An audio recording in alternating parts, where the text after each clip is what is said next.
Hello sweet arts, welcome to the D lyrics. இன்றைக்கி நம்ம ஒரு எடிட் பண்ணி பார்க்க போகிறோம். அதையும் நான் தம்ப்நெயிலில் பார்த்துருப்பீங்கன்னு நினைக்கிறேன். ஸோ ஸ்டார்டிங் ஒரு ஃபோட்டோஸ், ஒரு 5-6 ஃபோட்டோஸ் நான் செலக்ட் பண்ணிக்கிறேன். ஃபஸ்ட்டு ஒரு 4 ஃபோட்டோஸ் நான் செலக்ட் பண்ணியிருக்கேன். ஸோ அடுத்து வந்து அதுக்கு அந்த ஃபோட்டோஸ் வந்து நான் அது பண்ணிக்கிறேன். ஒவ்வொரு இதுலேயும் கேன்வாஸ் போயிட்டு அட்ஜஸ்ட் பண்ணிக்கோங்க. உங்களுக்கு ஏற்ற மாதிரி அட்ஜஸ்ட் பண்ணிக்கோங்க. உங்களுக்கு பிடிச்சிருந்தா விட்டுருங்க. ஸோ நெக்ஸ்ட்டு வந்து வீடியோ, நான் ஆல்ரெடி ஒரு லிங்க் கொடுத்துருப்பேன். அந்த லிங்க்கை கிளிக் பண்ணி டவுன்லோட் பண்ணிக்கோங்க. ஸோ பிப்பில் தான், பிப்புக்கு போய் அது கொடுத்துக்கோங்க.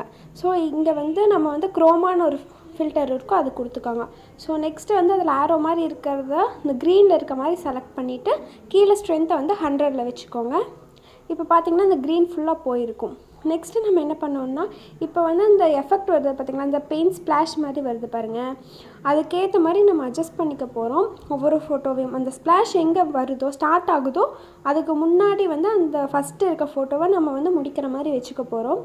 ஸோ இப்போ பார்த்திங்கன்னா செகண்ட் ஃபோட்டோ வரப்போ அந்த ஸ்ப்ளாஷ் ஸ்டார்ட் ஆகிற மாதிரி இருக்கும் பாருங்கள். அடுத்தது வைக்கிறேன். அதே மாதிரி அடுத்த ஃபோட்டோவும் அதுக்கேற்ற மாதிரியே நான் அட்ஜஸ்ட் பண்ணிக்க போகிறேன். அந்த ஸ்ப்ளாஷ் எங்கே முடியுதோ அங்கே வந்து இந்த ஆரம்பிக்குதோ அப்போ வந்து இந்த ஃபோட்டோவும் ஸ்டார்ட் ஆகிற மாதிரி. நான் கொடுத்த வீடியோ வந்து 15 செகண்ட்ஸ் தான், அதனால நான் டூப்ளிகேட் பண்ணிக்கிறேன்.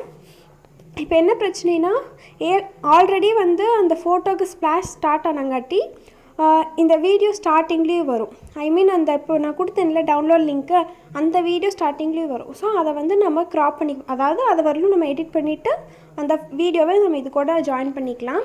இப்போ பார்த்தீங்கன்னா அந்த ஸ்ப்ளாஷ் வராது. அதே மாதிரி நெக்ஸ்ட்டு ஃபோட்டோவுக்கும் நீங்கள் வந்து ஆட் பண்ணிக்கோங்க. இப்போ பார்த்தீங்கன்னா நான் அடுத்த வீடியோ, அடுத்த இமேஜுக்கும் அதே மாதிரி ஆட் பண்ணிக்கிறேன். இந்த ஸ்ப்ளாஷ் முடிகிற இடத்துல நான் ஸ்டாப் பண்ணிக்கிறேன். நான் என்கிட்ட வேறு ஃபோட்டோ இல்லாதங்காட்டி நான் வந்து அது வரலும் ஸ்டாப் பண்ணிவிட்டு வேறு ஃபோட்டோ, இதில் இருக்க ஃபோட்டோவே நான் வந்து டூப்ளிகேட் பண்ணிக்கிறேன். இப்போ ஸ்டார்டிங்கில் ஒரு ஃபோட்டோ வச்சுருக்கேன்னா அதையவே நான் டூப்ளிகேட் பண்ணிவிட்டு அதை வந்து நான் லாஸ்ட்டுக்கு எடுத்துகிட்டு வந்துக்கிறேன். அவ்வளோதான்.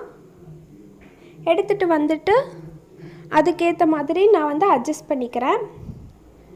உங்களுக்கு எவ்வளோ வேணுமோ அட்ஜஸ்ட் பண்ணிக்கோங்க. 30 செகண்ட்ஸ் வீடியோக்கும் நான் அட்ஜஸ்ட் பண்ணிவிட்டேன். அடுத்து வாட்டர் மார்க் ரிமூவ் பண்ணிவிட்டேன். அவ்வளோதான், ப்ளே ஆகுது பாருங்கள். ஸோ அவ்வளோதான், நீங்கள் இம்போர்ட் பண்ணிக்கோங்க. இதுக்கு மேலே உங்களுக்கு ஏதாவது டவுட் இருந்தால் கமெண்ட் பண்ணுங்கள். Bye bye guys. மறக்காமல் சப்ஸ்கிரைப் பண்ணிடுங்க, லைக் பண்ணிடுங்க, ஷேர் பண்ணுங்கள். டாடா.